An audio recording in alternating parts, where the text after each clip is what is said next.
If you have a true dream, is it ever delusional? And my answer to that is never. The great ones sprint the whole race.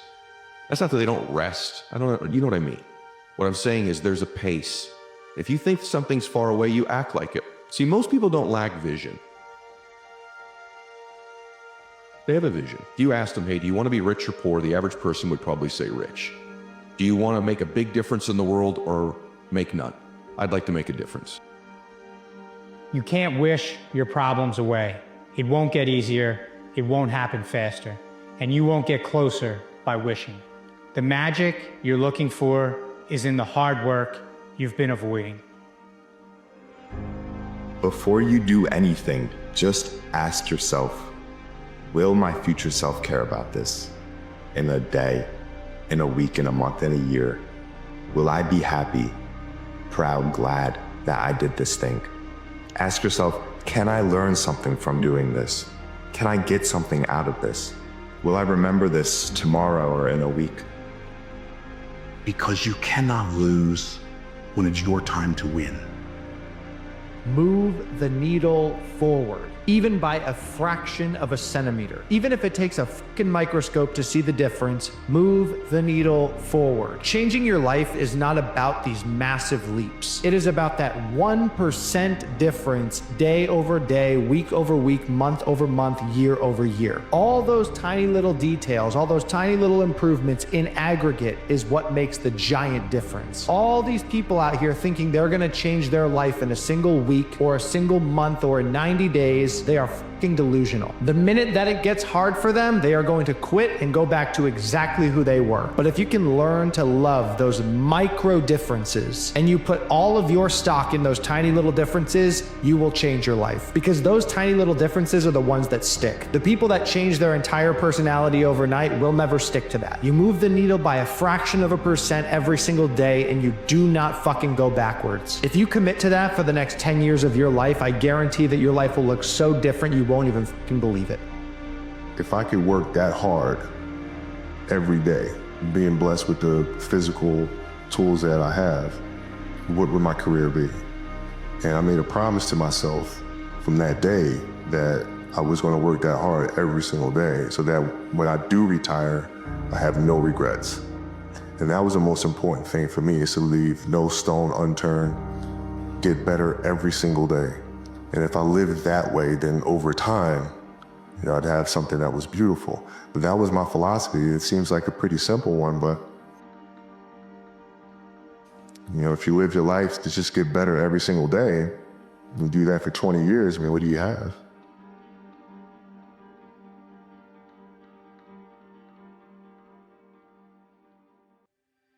I know from living that if you quit whatever you're trying to accomplish, if you quit, whatever you were trying to accomplish can never happen. There's not even a remote possibility.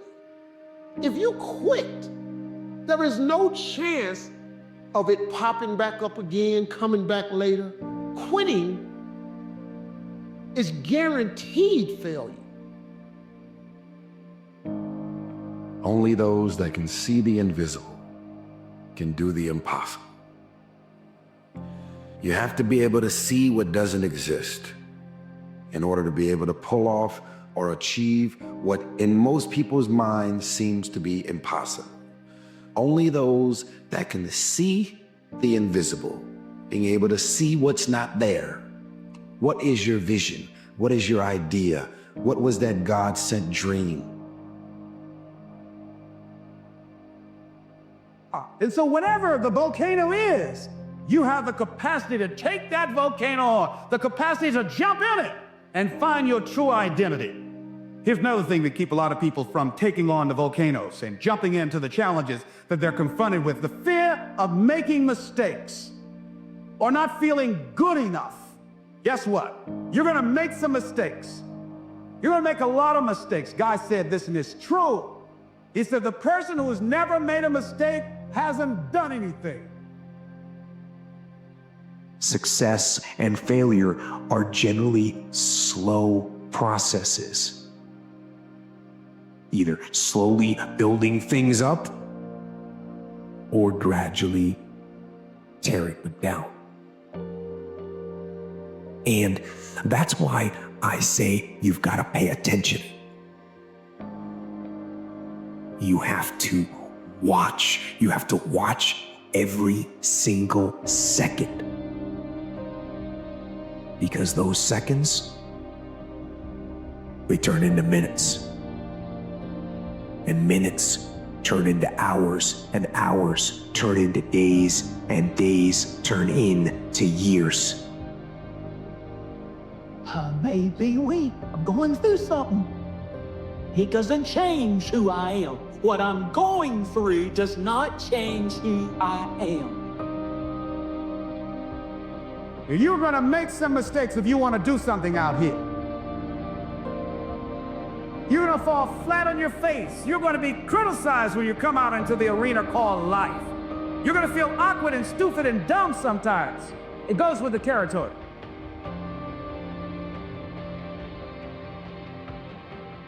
Have to be relentless. You have to never let off the gas, never stop, never quit. Never allow anyone to talk you out of the dream, the vision, and ideas that God has sent you. That second that just went by, that counted. And so did that second. And so did that one. And in those precious seconds, you were either building or you were decaying. You were either gaining ground or you were losing ground in that second. Like, I believe in life, you got two separate people. You got champions, right? And they go through things in life that are self-inflicted. They bring it upon themselves, they get through it, they say, man, I got through. And then you got warriors, right? They walk outside, the wind hits them, knocks them down, they pick up their stuff, they adjust, and they get moving, and they deal with the adversity that they didn't expect. They set their perspective right, and they figure out a way to embrace it and add value to every environment that they go into and every person's life that they come in contact with.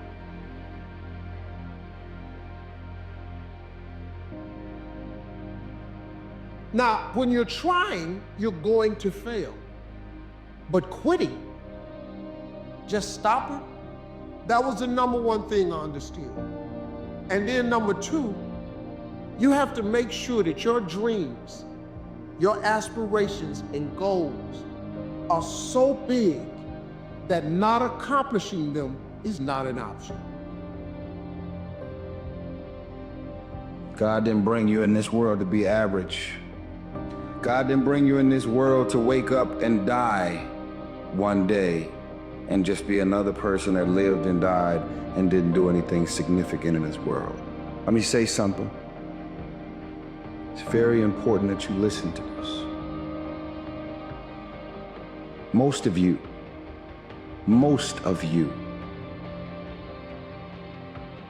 you're so consumed with everything that's going on in the world.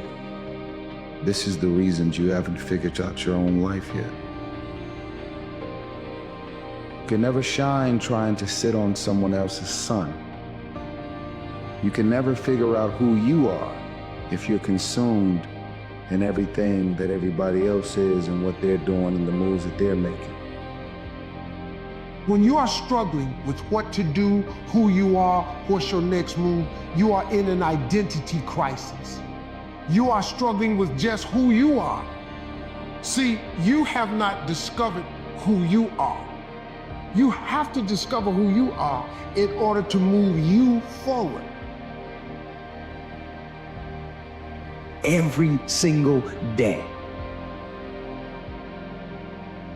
So, you want to get better? You want to self-improve? Stop looking for a shortcut and go find your alarm clock, find your discipline, and find your guts and your passion and your drive and find your will. And then you will find your freedom. So a lot of people, if you've never made any major blunders, made some major mistakes, taken some serious risks, you haven't started living yet. You don't call that living. Not rocking the boat, going through life quietly, tiptoeing safely to an early grave.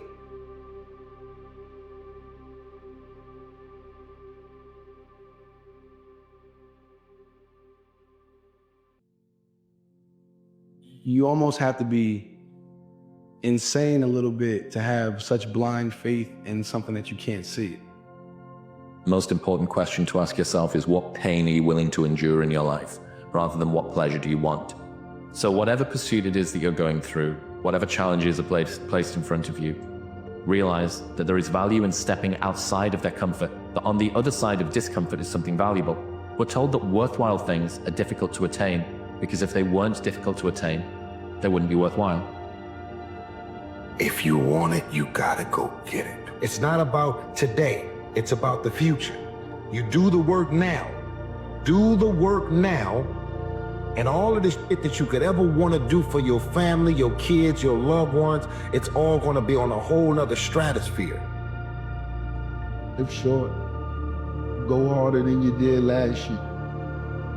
You need to become the ideal version of who you think you were meant to become, where it is this effortless and joyful human experience of continually growing into a better version of yourself as a way of life. Purpose. No one can create your purpose for you. No one can tell you who to be. So in purpose, you have to create your own purpose. And in evolution, you have to evolve towards that purpose. It's easier to live when you have goals to meet. It is not the critic who counts, not the man who points out how the strong man stumbles, or where the doer of deeds could have done them better. The credit belongs to the man who is actually in the arena, whose face is marred by dust and sweat and blood, who strives valiantly, who errs, who comes short again and again, because there is no effort without error and shortcoming, who at the best knows in the end the triumph of high achievement, and who at the worst, if he fails, at least fails while daring greatly. You need to make a change somewhere. Know that this is your opportunity to separate yourself out from the pack. Every other person feels the exact same way. They also feel the hunger, they also feel the fatigue, they also feel the lack of motivation, and every other person that you're competing with also feels it. If you're someone who's always doing things other people aren't willing to do, you always max out, you always go to the next level, you convince yourself you deserve to win. You can take low self-esteem, low identity, low confidence, and change it over time by building this habitual addiction to doing one more, this obsession of one more. The way to discover what you were put on earth for is to go back into your past, list the times you felt most fulfilled, and then see if you can draw a line through them. What have you truly loved thus far? What has ever uplifted your soul? What has dominated and delighted it at the same time?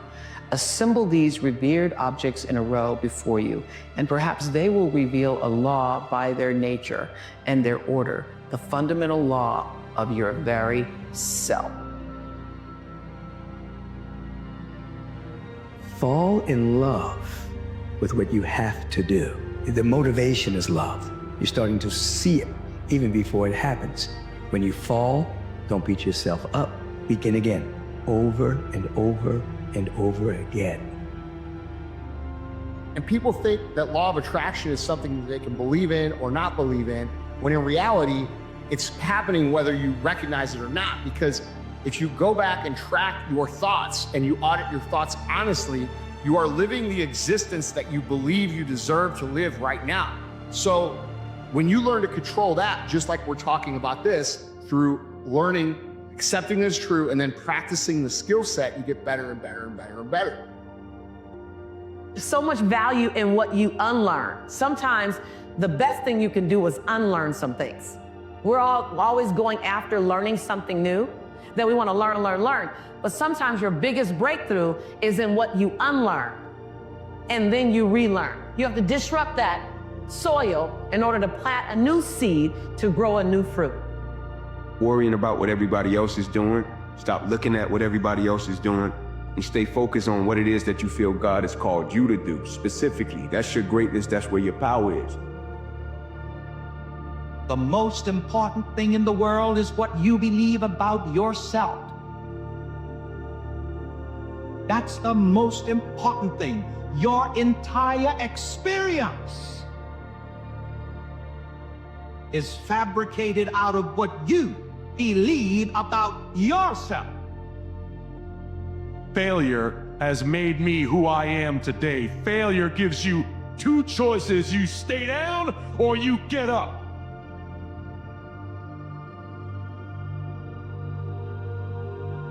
You think jealousy is hatred. That's not what it is at all. Jealousy is desire. Jealousy is a clue. It's a directional signal. It's a dot on the map of your life. And the desire is blocked by fear, or comparison, or insecurity, or stress, or whatever. Instead of aiming that jealousy out at the world or at myself, aim it into inspiration, aim it into motivation. Explore it, lean into it, give yourself permission to have that thing, and then get off your ass and go make it happen.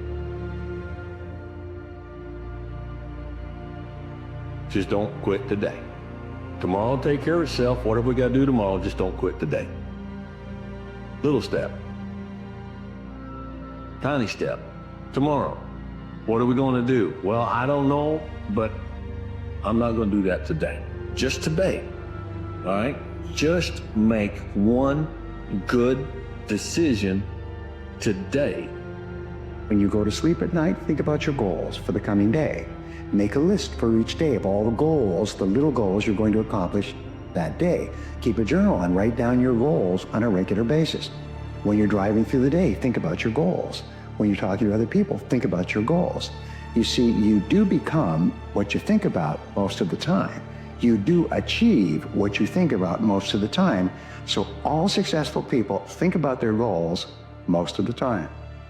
You will never feel ready to do things that scare you. You will never feel ready to jump off the cliff. You will never feel ready to take that leap. Your brain is designed to protect you, and change requires risk. And so you are protecting yourself by saying maybe tomorrow. If you want to change your life, you must make a decision to change your life. It takes power. It takes effort. It takes discipline to break the old you, to break those habits, to break free of the chains that have been holding you back. That's where it takes the most effort. And then once you climb up and you start to get altitude, you start to get elevation, gravity becomes weaker. Your old, weaker self doesn't have the same influence that it had. It's easy to want it. It's easy to think about it. It's easy to dream about it. It's easy to tell people you're going to do it. What's hard is getting up in the morning and doing it. What's hard is doing it when all your friends are telling you not to do it. What's hard is having everything in your life tell you that you should pull the plug on what you're doing right now and go get a normal job like everyone else. Go be like everyone else. Go live the life that everyone else wants you to live, but showing up anyway. That's what's hard. But that's what's actually going to get you where you want to go. Most people never succeed in life because they're waiting for conditions to be perfect. They're waiting for the sun to shine, the temperature to be right, all the stars to align. And I'm here to tell you guys that will never happen. Conditions will never be perfect. Things will never align. There will always be a reason for you to put off what should be done right now for a later time. That is a success and life truth. A warrior is sent. A warrior has or feels the obligation. If something is out of balance out there, I'm gonna fix it. Or you try. And if you try and you fail, you try harder next time. but you don't give up.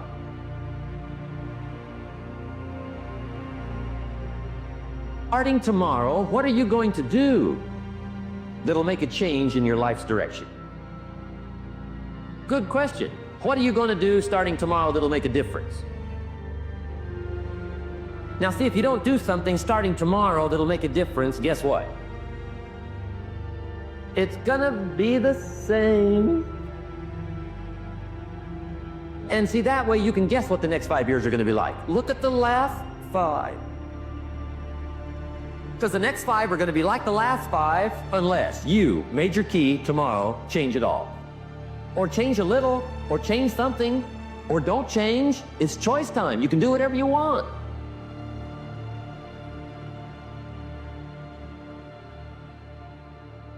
But that hardest part of changing is breaking that gravitational force in the beginning. This stationary inertia of habit that's been controlling you for 7, 10, 15 years. Leave your weak old self behind and go get after it.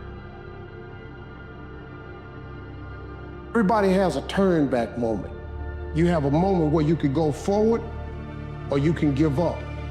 But the thing you have to keep in mind before you give up is that if you give up, the guarantee is it will never happen. That's the guarantee of quitting, that it will never happen no way under the sun. The only way the possibility remains that it can happen is if you never give up no matter what. My view is like, you can't control the outcome all the time. Sometimes it should go the other people's way. It shouldn't always go your way. So you get motivated by the losses, you stay motivated through the winning. What you can control is your process. You can control those intangibles. You can control the work ethic, the consistent discipline, your attitude, your culture, how much you care. All those things are in you. They just need to be drawn out of you. There are going to be days where you get up and you do exactly what you're supposed to do and you work as hard as you possibly can and nothing happens. And on that day, you're going to feel like you're wasting your effort. You're going to feel like you're wasting your time. On that day, you're going to wonder why you're even doing this. But on that day, you're going to promise yourself that you're going to do it again tomorrow. And when tomorrow arrives and the same thing happens, you're going to promise yourself that you're going to do it again the next day. If you keep doing that, one of those days, something's going to happen. So keep showing up. Keep doing the work and trust that one day it's going to lead to what you want. Because if you do the work, it will.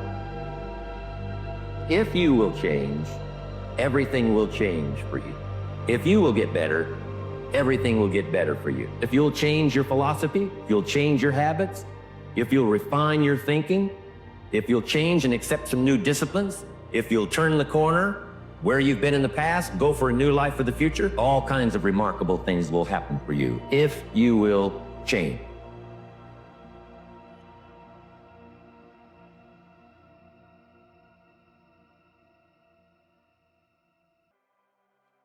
What does it take to do the impossible?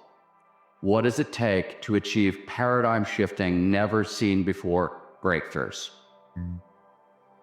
Again, I've worked with thousands and thousands of addicts. I've never met one in my entire life who said, I feel enough. But many who said, I don't feel enough. You know, I'm trying to fill this emptiness inside. You can't fix an emotional pain with stuff. I mean, obviously we think we can. We shop and buy stuff to fill up this pain, but it doesn't work. You have to recognize that what lies beneath self-hatred, self-sabotage, procrastination, and so many more things is this inner feeling, I'm not enough. Because if you got $1 billion and every day you live pissed off and frustrated, the quality of your life is called pissed off and frustrated. But if you have nothing, but you're euphorically grateful for whatever you have, you're the richest person that you're gonna know. It is a state of consciousness known to researchers as flow. Now, you may know flow by other names, right? You may call it runner's high or being in the zone. If you happen to play basketball, you might call it being unconscious. If you're a beatnik jazz musician, you're being in the pocket. If you do stand-up comedy, you're in the forever box. Flow is a technical term. As I mentioned earlier, it is technically defined as an optimal state of consciousness, one where we feel our best and we perform our best. Who's counting on you to be at your best today? Like, who's watching you all the time that you need to be able to be a good role model for? So you could go there and introduce a little bit of pain if that pain serves you to be able to level up your life, right? And you use it intelligently. The repetition of thinking and feeling and thinking caused me to feel guilt, and I don't even know it's guilt, it just feels like me. It's just, I'm used to the same chemical continuity. Now, the moment they decided to change, anytime you decide to change and change anything about yourself, get ready, because it's going to feel uncomfortable. You're going to leave the known, you're going to leave the familiar, and you're going to step into the unknown. So here's my advice to you. Expect amazing things then. If what is expected tends to be realized, expect the best. Expect love and success and an amazing life, because you know what? It will probably be realized really fast if you expect it. When you start seeing that somebody else can do it, and you see they really did, you start to believe, you start to get certainty. And then the fourth thing I tell people is it's massive action, and constantly change your approach, and then it's find somebody worse off than you are and help them. Because when you do that, it gets you out of yourself. When I'm at my best, I'm in this state, and every idea, every action, every decision flows seamlessly, perfectly, effortlessly from the last. So flow is actually a phenomenological description. It's how the state makes us feel. Some people are super happy being unhappy. So then they would rather cling to their suffering than take a chance in possibility. So these people said, I really have nothing to lose, right? So then they said, I'm willing to be uncomfortable and be in the unknown. And it turns out that's the perfect place to create from. So when the body is conditioned to become the mind, then to change is to be greater than the body. You know, Shakespeare said, from pain comes art. And it is true that people who've had a blissful life can't write about pain. It's not your connections and network. It's not your education levels. Everybody has different, right? External. But the one thing that is constant is we all have what? 24 hours in a day. And so if you had, imagine every single morning your bank account, you all automatically, every morning when you wake up, there's extra $86,400 in it. And here's the thing, at midnight, whatever you didn't invest and use is gone. And that's how I look at time. We all have 4 aspirations our whole life. Our being goals, like who we want to be as a person and our desire to be congruent with that. Our relating goals, how we want to treat other people and show up with other people. Our creation goals, the things that we want to create, the things that we want to contribute, like I want to do something. And then our growth goals, how we want to grow along the way. We all have degrees of pain. We get rejected, we get dumped, we get hurt, but you're supposed to get over the pain. Human beings are incredibly resilient, and we are wired to recover from pain. Right? We have 86,400 seconds in a day, and whatever you're not investing in it, into something for your happiness, for your health, for something that's going to outlast you, then you lose it every single day. Nobody changes until they change their energy. And when you change your energy, you change your life.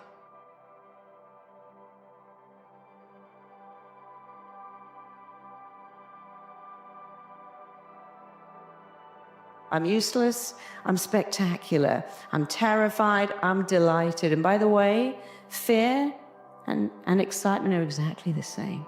You can be on a fun fest screaming your head off and going, oh, look at that wheel. Are they scared or excited? I don't know. Do you? Because it's the same. When you're excited, you scream. And when you're scared, you scream.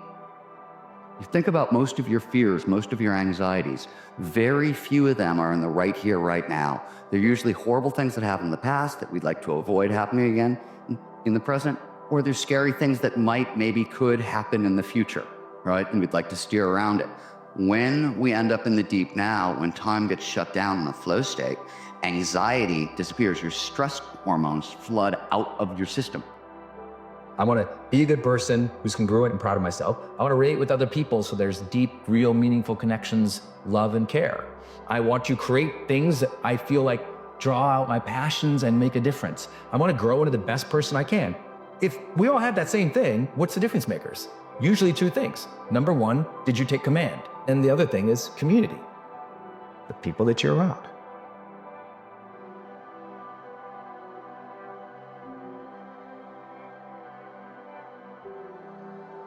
The inner event is an experience enriches the brain. We don't see things how they are. We see things how we are. So as you begin to change your circuitry, you're going to perceive more of reality. And why? Because we probably perceive 1% of reality. So how do we begin to fully engage, right? What matters is the essence. What matters is, am I making a difference in the world? How can I begin to affect, change, and help people to heal or create a better life for themselves? The most important thing is to keep the most important thing the most important thing. We all need people in our life that encourage us. We all need people in life that challenge us. We all need people in life that cheerlead for us, that help encourage us, that give us courage, right? And if you haven't found that person, be that person. Be that person for somebody else. Especially be that person for yourself. It's when you say, I could never do that again, or it would kill me to do that again. I'd rather die than do that again. Now our mind is very certain we must not go through that again. And it allows us to hold back and live a very limiting life because we told it something utterly untrue. You can go through anything. If it doesn't kill you, it'll make you stronger. The internal mayhem of the self-doubt, the fear, the frustration, the lack of motivation and discipline that just upsets us that we all have. But the real mayhem that really messes up people in the influencer space is the relationship mayhem. Right? You have to believe you are capable of achieving the impossible before you can actually achieve the impossible. There's just no other way around it. Ask yourself, what kinds of impossible grand challenges would you guys go after? Would you solve in your own life? Would you try to solve in the world? If you could be 500% more productive, if you could be 600% more creative, if you could cut learning times in half, this is exactly what is available to each and every one of you today. Take your attention off your body and you go from somebody to nobody. You take your attention off the people in your life and go from who you identify with, from someone to no one. And so many people spend their whole life building an identity of being someone. And take your attention off time, linear, thinking about the predictable future, the familiar past, and fall into the generous present moment and go from some time to no time. Then all you're left with is consciousness.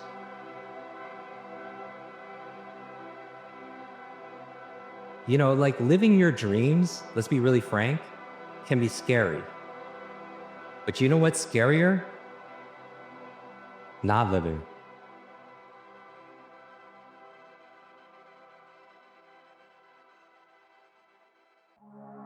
You decided there's something you wanted so bad that you unleashed all your desire. You became obsessed with it. If it was a business or a car or a relationship or a transformation in your body, if there's something you once envisioned and now it's real, it's because you didn't just envision it, you brought so much emotion to it that now it's in your life. It was once a dream, it was once a goal, and now it's in your life. Because I know how hard I've played every day. I know how much I'm willing to bleed for my goals. So this is not about emotional austerity. This is not about grinding yourself into the dirt. First of all, it's doing something you love so that as you're grinding and going that hard, it's something that you just want to do. On the other side, because you're going that hard, that you just don't have the guilt that most people have when you take time off. Honor the struggle. Like so many people bemoan the hardship and they hate it.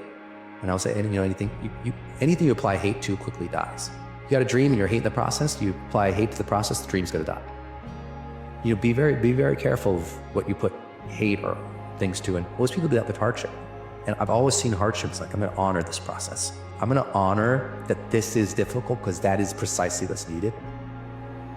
But most people have strategies available, or they could get them, or you could create them. But the problem is you got a story. And your story is why it isn't working. And the story is, I've tried what? Everything. If you tried everything, you'd be fit. There's always a story. And what I tell people is, if you can just divorce the story of your limitation and marry the truth of your unlimited capacity, then the whole game changes. Deep and lasting fulfillment. The thing that as a human makes us feel good. The thing that we're all secret deep down, no matter what you tell people you're chasing, the thing you're actually chasing is fulfillment. You want to feel good about who you are. You want to feel good about your contributions. You want to feel good about meaning and purpose in your life. So those are the things ultimately that people are chasing. They think that money is going to give that to them, and that they're wrong. No limit people are human beings who take what they are and accept it, and don't tell themselves that somehow they're deficient because of anything about themselves.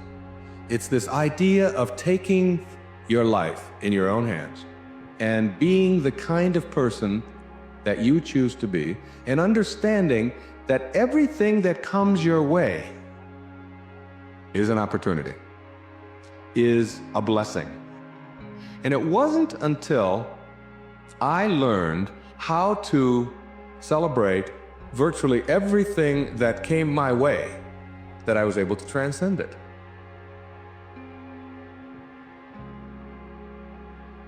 Does the decision that you're about to make expand you, expand your future, or expand the possibilities of your life? If the answer is yes, then the decision is yes, no matter how terrifying it is. Have a mind that is open to everything and attached to nothing. One of the central principles of my life is that no one knows enough to be a pessimist about anything. And that each and every one of us, when we close our mind to what is possible for us or what is possible for humanity, closes off the genius that resides and lives in each and every one of us.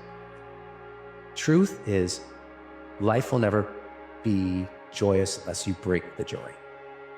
I really feel like that. So many people are waiting to have happiness, and they're waiting to well, maybe when my boss loosens up, I'll loosen up. Or, when she's vulnerable, I'll be vulnerable. Or if it's like we're waiting for something, I'm like, it's not, your life will never be what it is going to be unless you bring that thing. Shakespeare noted, there is nothing good or bad, but thinking makes it so. There's nothing good or bad, right? There's just stimulus, and then there's response. People think that it is objectively a certain way. So now, because they think it is objectively a certain way, they feel they are supposed to react based on those emotions that are getting kicked up in their mind. What I'm saying is absolutely not. Those emotions may not serve you. They're certainly not aimed at moving you towards your goal. Their job is to keep you alive, plain and simple. So that's not necessarily very helpful in a modern context. So if you want to always be moving towards your goal, you want to be optimized, you got to learn to get control of your emotions. You've got to learn to understand to tell yourself a narrative that isn't predicated on necessarily identifying what is objectively true, because I don't think that we experience the world that way. It's identifying what's going to work to get me to my goal. And if you don't find something that you love what you do, don't bother. Because if you don't have a passion for what you do and you love, it gets old. Okay? Well, if you're not passionate about what you do in life, it gets old, and then it becomes work. And as soon as it becomes work, we're finished. So this progress that we're creating in the search for ubiquity of happiness, for the utopia of this place that we will arrive at, this tropical place called happiness, is the biggest lie of it all. So the truth of our existence is that there is nothing truly on the outside that can ever fill us up.